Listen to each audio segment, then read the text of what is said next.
Pour le groupe radical républicain, démocrate et progressiste, la parole est à Monsieur Stéphane Saint-André.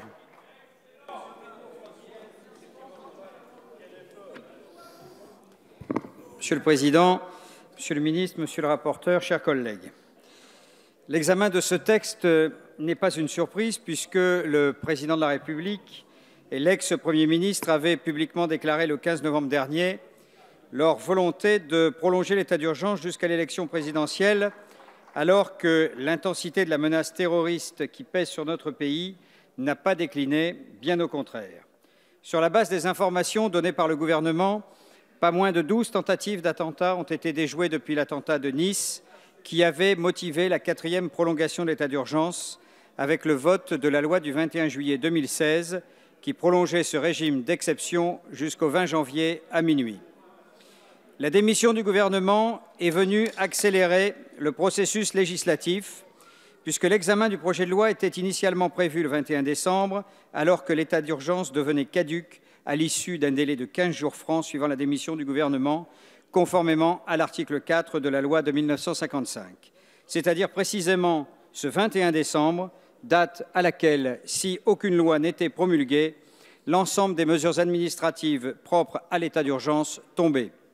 Il ne s'agit donc pas tant aujourd'hui de se poser la question de savoir s'il est nécessaire ou non de prolonger et pour quelle durée le régime de l'état d'urgence que de se poser celle de l'utilité de la sauvegarde et du maintien dans notre ordre juridique des mesures prises sous l'empire de l'état d'urgence depuis le soir des attentats du 13 novembre 2015. En effet, l'extinction brutale de l'état d'urgence le 20 janvier à minuit aurait signifié la remise en liberté des personnes assignées à résidence ne faisant pas l'objet d'une procédure judiciaire, la remise ou la destruction précoce des données saisies dans le cadre de perquisitions administratives, l'annulation des remises d'armes, voire la réouverture de lieux de réunion ayant fait l'objet d'une fermeture provisoire, notamment des lieux de culte. Ce cas de figure était évidemment inenvisageable, sauf à ruiner le patient travail de nos forces de sécurité et du renseignement et accessoirement exposer l'État à des demandes reconventionnelles. Il faut donc maintenir l'état d'urgence et pour cela, il faut le prolonger. Je me contenterai de rappeler qu'en tout état de cause, il peut être mis fin à l'état d'urgence par décret en Conseil des ministres sans attendre l'expiration du délai légal, conformément à l'article 3 de la loi du 20 novembre 2015. Faut-il pour autant prolonger ce régime d'exception sans y apporter les modifications nécessaires, comme cela a été effectué lors des prorogations successives? Non. Comme nous y invite le rapport d'information sur le contrôle parlementaire de l'état d'urgence présenté par nos collègues Dominique Raimbourg et Jean-Frédéric Poisson, comme nous le suggère notre rapporteur Pascal Popelin et comme nous le propose d'ailleurs le projet de loi que nous examinons ce soir, des modifications, des adaptations sont nécessaires. Ces modifications apportées à notre ordre juridique doivent se limiter strictement à l'état d'urgence. Nous nous étions émus lors de l'examen du projet de loi de juillet 2016, tel qu'issu des travaux de la CMP, de l'ampleur et du champ des 11 mesures nouvelles intéressant la procédure pénale et concernant les délits et les peines qui avaient été introduites dans la loi, formant un volet spécifique qui s'insérait dans le droit commun. Notre collègue Stéphane Claireaux s'était justement exprimé en dénonçant la réintroduction par les sénateurs de dispositions qu'ils avaient préalablement présentées sur d'autres textes sans succès.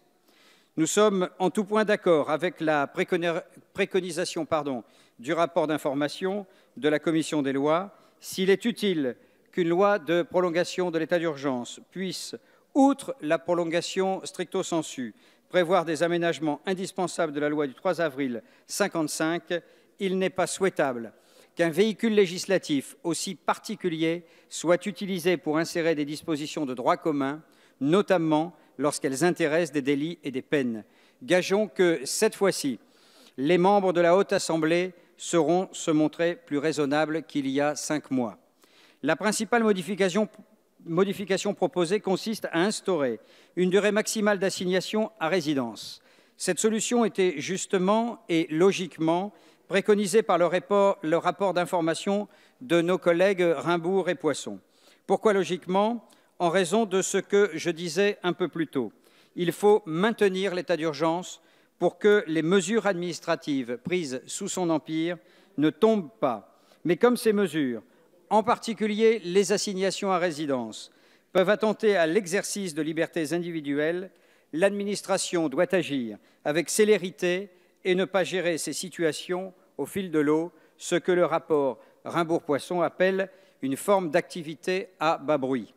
Comme pour les perquisitions administratives, le droit commun tel que résultant des lois de 2014, 2015 et 2016 qui ont facilité les perquisitions de données informatiques, les perquisitions domiciliaires nocturnes dans les affaires présentant un caractère terroriste a vocation à supplanter le droit d'exception. Le rapport d'information est, de ce point de vue, très instructif. Outre que la troisième prorogation de l'état d'urgence effectuée par la loi du 20 mai 2016 ne prévoyait pas cette possibilité après que le Conseil d'État ait estimé qu'elle était inutile, l'usage des perquisitions administratives pendant l'état d'urgence a été très variable et leur objet a évolué en fonction des cibles à atteindre. Leur régime juridique a été mouvant. L'état d'urgence est donc un état d'adaptation constante et urgente du droit aux circonstances. Or, le respect des libertés individuelles ne peut s'acclimater d'un environnement juridique en perpétuelle évolution. Un bon moyen de fixer le régime de l'état d'urgence aurait été de le constitutionnaliser. Comme nos collègues Raimbourg et Poisson, nous regrettons que le débat constitutionnel, qui devait notamment aboutir à l'inscription du régime de l'état d'urgence dans la Constitution, ait été dévoyé.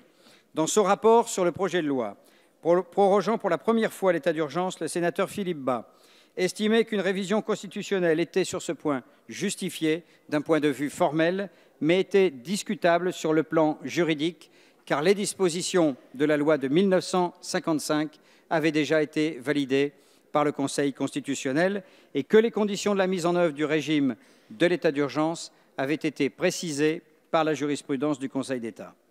Les délais et modalités d'examen des 4 dernières lois relatives à l'état d'urgence, dérogatoires au droit commun, car constituant des projets de loi relatifs aux états de crise en vertu de l'article 42, alinéa 4 de la Constitution, ne nous a pas permis d'avoir cette nécessaire réflexion. Il faut certainement renouveler le régime de l'état d'urgence par la mention de son existence dans la Constitution et l'examen d'une nouvelle loi qui viendrait abroger la loi du 3 avril 1955, nouvelle loi qui viendrait assurer une meilleure conciliation entre la sauvegarde de l'ordre public, le respect de la vie privée et l'exercice des libertés individuelles. Pour finir, et si nous revenons à l'état du droit de l'urgence actuel, les membres du groupe 2RDP auraient été tentés, puisqu'il s'agit, selon nous, de travailler sur un état du droit satisfaisant afin qu'il puisse épouser les circonstances et non l'inverse, de déposer un amendement afin de supprimer une disposition que nous avions nous-mêmes introduite dans la première loi de prorogation de l'état d'urgence. Cette disposition permettait, par arrêté du ministre de l'Intérieur, de bloquer les sites Internet provoquant à la commission d'actes de terrorisme ou en faisant l'apologie. En effet, cette procédure est restée lettre morte, notamment parce que le droit commun résultant de la loi du 13 novembre 2014 comportait déjà une mesure administrative voisine. Cependant, notre rapporteur a très aimablement fait remarquer que cette mesure s'articulait particulièrement bien avec les dispositions permanentes de notre arsenal juridique. Étant naturellement portés à lui faire confiance, nous décidons donc de laisser subsister cette mesure.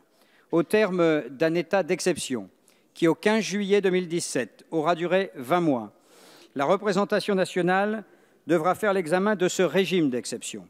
Si l'on met de côté la période qui a suivi le putsch des généraux, puisque sa prolongation avait été prise par le président de la République sur le fondement de l'article 16, il n'aura jamais duré aussi longtemps depuis les événements qui avaient motivé sa création en 1955.